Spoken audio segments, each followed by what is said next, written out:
She was a princess who led a rebellion in a galaxy far, far away, a symbol of strength, hope, and defiance for millions. But behind the iconic cinnamon buns and the laser blaster was a woman fighting a very different and very real kind of war. I am mentally ill. I can say that. I am not ashamed of that. I survived that. I'm still surviving it, but bring it on. How did the woman who gave us a princess become a self-proclaimed warrior against mental illness and addiction? This is the untold story of Carrie Fisher's private war and her public crusade, a story of incredible struggle, fearless honesty, and a legacy that would forever change the conversation. Carrie Fisher was more than just an actress. She was a cultural force. As Princess Leia, she became part of cinema history, a feminist icon before many of us even knew the word. But the role that truly defined her was one she never auditioned for, a reluctant poster child for mental health. For decades, she navigated the dizzying world of Hollywood fame while battling bipolar disorder and a fierce, lifelong addiction. Her life was a tale of two extremes, the blinding highs of stardom and the crushing lows of her private reality. But instead of hiding her scars, she put them on display, using her wit as a weapon and her words as a shield. This is the story of how Carrie Fisher's deepest struggles became her greatest strength, and how her tragic death shone a final, unflinching light on the devastating link between addiction and heart disease.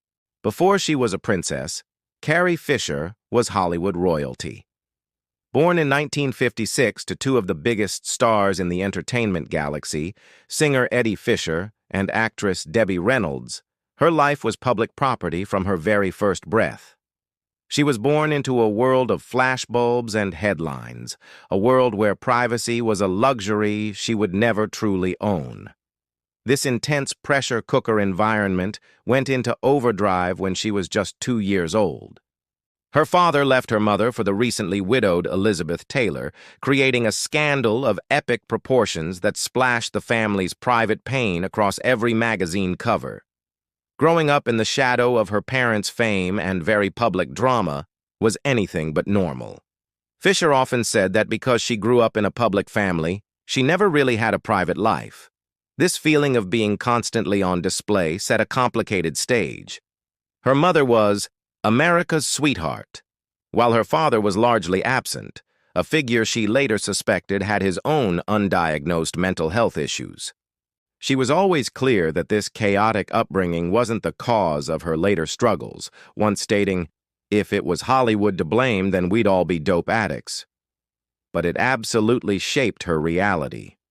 It created a world where the lines between a public performance and private pain were blurred from the very beginning. It was in this fishbowl of celebrity culture that the seeds of her lifelong battles were sown, long before the world would ever know her as Leia. In 1977, at just 19 years old, Carrie Fisher was catapulted from Hollywood royalty to galactic royalty. Her role as Princess Leia in Star Wars wasn't just a career-defining moment, it was a culture-defining one. She became one of the most famous faces on the planet, an icon of rebellion for an entire generation.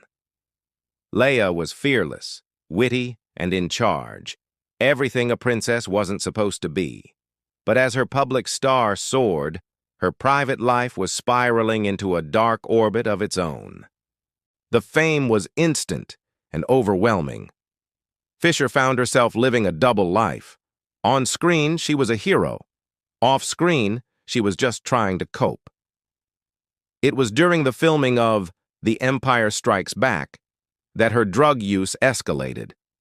She later admitted to using cocaine on the set of the ice planet Hoth, joking with her signature dark humor that the drug was as white as the snow-covered set.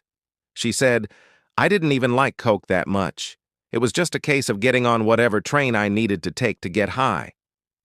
This was the tragic paradox of her life. While the world saw an empowered princess, Fisher was using powerful substances just to escape the reality of being Carrie. The drugs, as she would explain years later, were a form of self-medication, They were a way to numb the immense pressure and, more importantly, to quiet the storm that was starting to rage in her mind. She described it in an interview, saying, "Drugs made me feel more normal. They contained me." The glamour of Star Wars and the grit of her addiction became tangled together. The very thing that made her a household name also turned up the volume on the internal chaos she was so desperately trying to manage.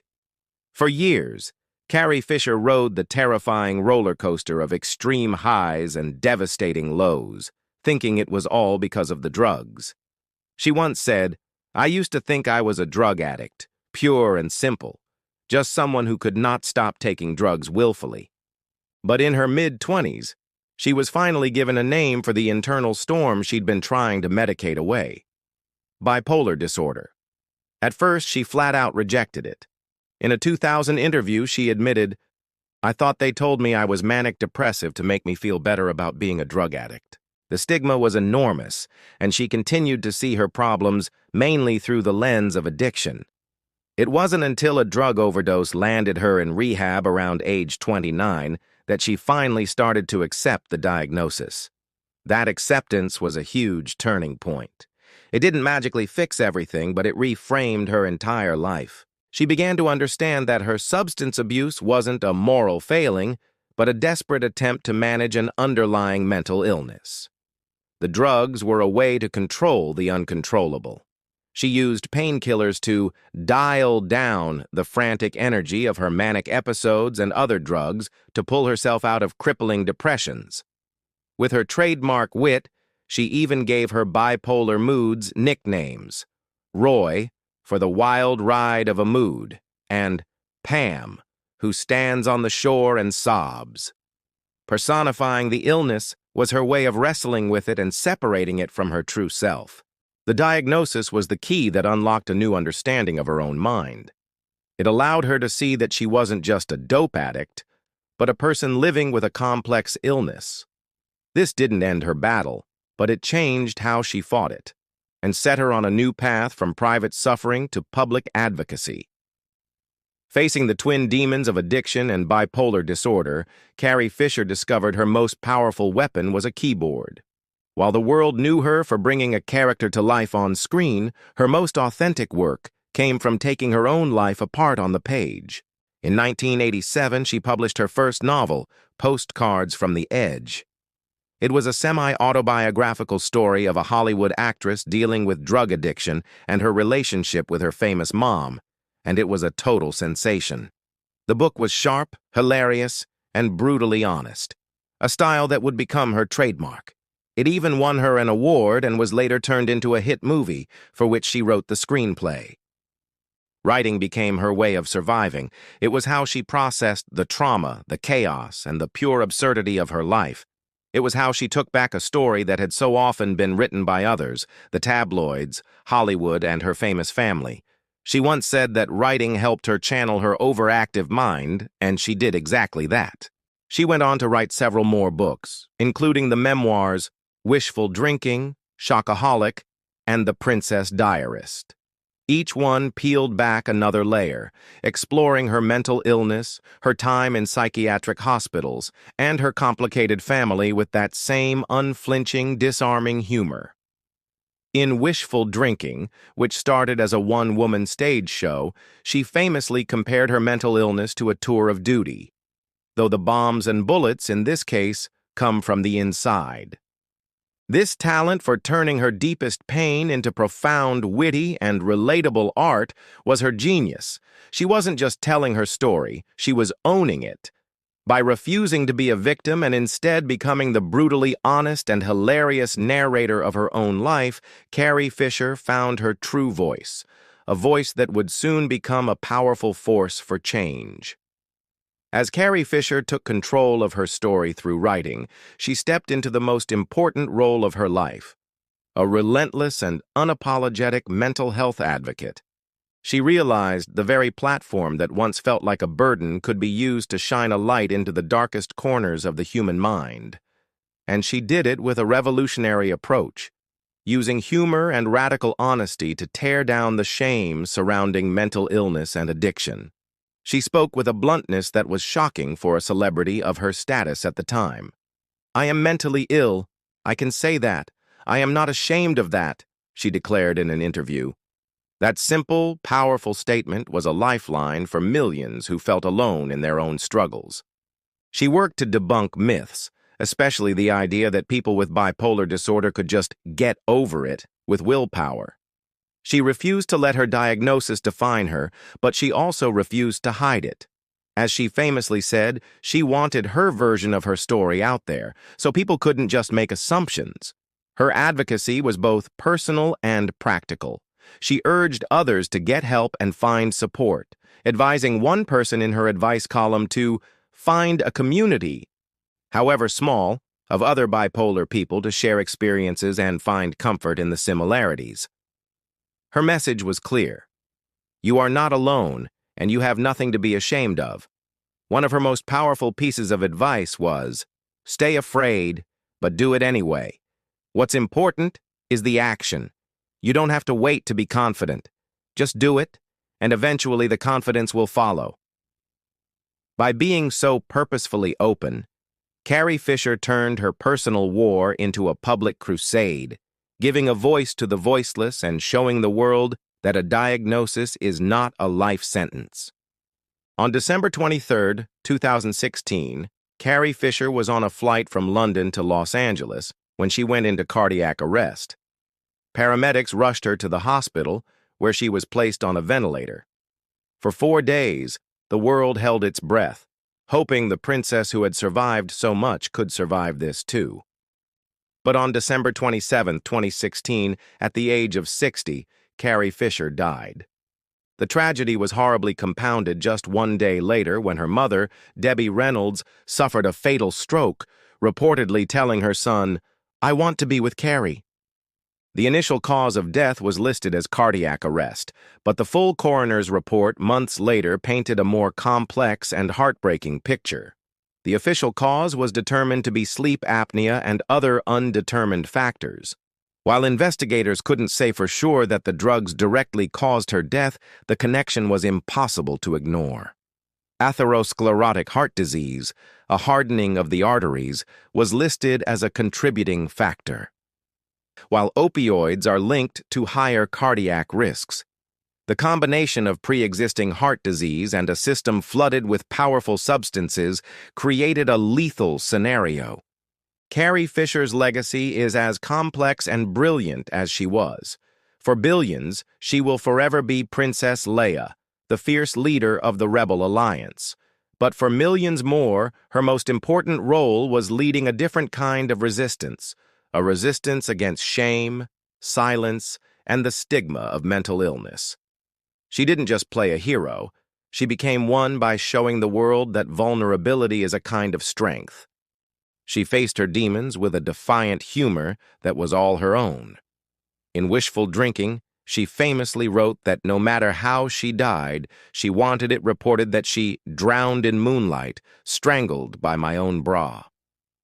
It's the perfect epitaph, a testament to her ability to find comedy in the dark and to control her own narrative, right to the very end. Her relentless honesty created a space for others to speak their own truths. After her death, countless people shared how her openness gave them the courage to face their own mental health challenges. Her daughter, Billie Lourd, continues to honor this legacy, stressing that her mother would want her death to encourage people to be open about their own battles. This is perhaps Fisher's greatest triumph. She dragged the untold story of celebrity struggle into the light, proving that mental illness and addiction don't have to be shameful secrets. Foundations and charities she supported, and those inspired by her, like the International Bipolar Foundation and the Friends of Carrie Fisher Foundation, continue her mission to support those with a dual diagnosis. Carrie Fisher showed us that you can be a princess and a warrior, a survivor and a work in progress, all at once. She proved that you can live with a challenging illness and still create, inspire, and lead. Her story isn't just a tragedy about addiction and heart disease. It's a powerful lesson in resilience, the importance of getting help, and the incredible impact of one person's courage to speak the truth. She may have left the galaxy too soon, but the force of her legacy is as powerful as ever. If you found this story as compelling as we did and want to see more deep dives into the lives of cultural icons, make sure to subscribe and hit that notification bell. We believe in the power of sharing these stories and want to create a space for that conversation right here.